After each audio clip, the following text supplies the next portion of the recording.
Hello everyone. In this video, we're going to discuss about projectile motion. What is projectile motion? Projectile motion is a curved motion that occurs when an object is thrown or flies into space after the initial force that launches the object. The path that the object follows is called its trajectory, and the object itself is called a projectile. After launching, the only force acting on the projectile is gravity. Let's dive into the key components of a projectile motion. Initial velocity. The initial velocity of a projectile can be analyzed by splitting into two components, since the projectile is influenced by two independent motions: horizontal motion and vertical motion. In the horizontal axis, the velocity remains completely constant throughout the flight, since air resistance is typically ignored. The vertical velocity changes throughout the flight due to the constant downward acceleration of gravity, g. Moving to next is time of flight. The time of flight in projectile motion is the duration of the object's flight from launch to reach the surface. It can be calculated using the formula below. Next is the acceleration of a projectile motion. In projectile motion, the only acceleration acting on the object is due to gravity.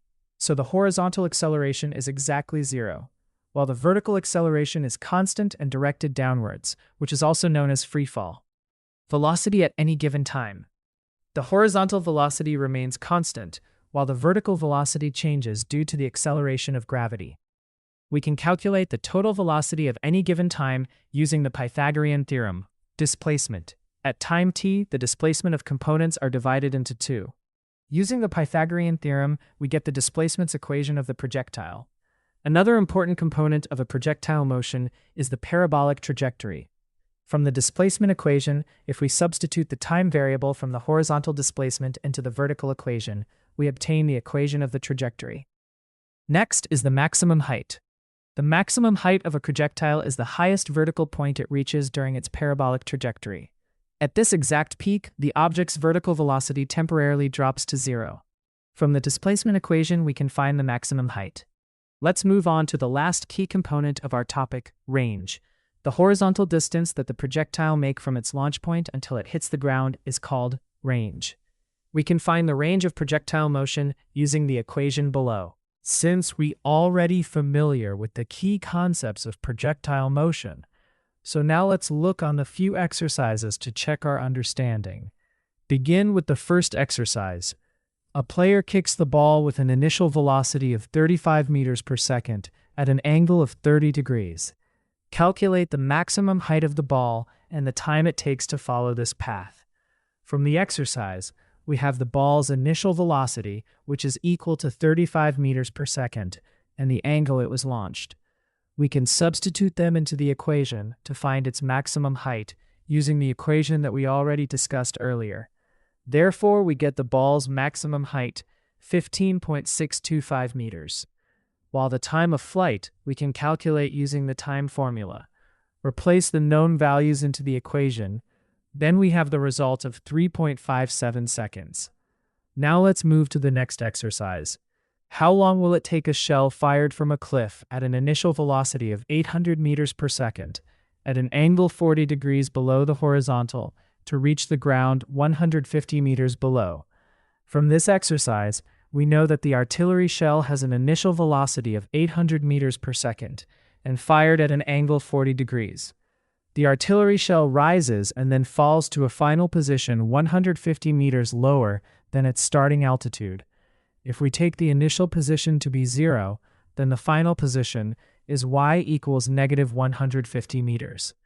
We can find the time for this by using the formula below. And the vertical component of initial velocity has a negative magnitude of 514.23 meters per second because it is directed downward due to gravity. Now, we can substitute the known values into the formula above. Then we get a quadratic equation of time. Solving the equation, we get the total time that artillery shell takes to reach the ground. Let's take a look at another exercise.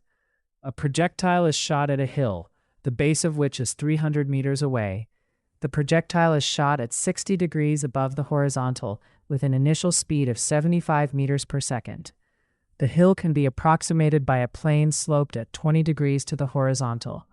Relative to the coordinate system shown in the following figure, The equation of this straight line is y equals the tangent of 20 degrees times x minus 109. Where on the hill does the projectile land? For this exercise, we have to find the coordinate on the hill where the projectile lands.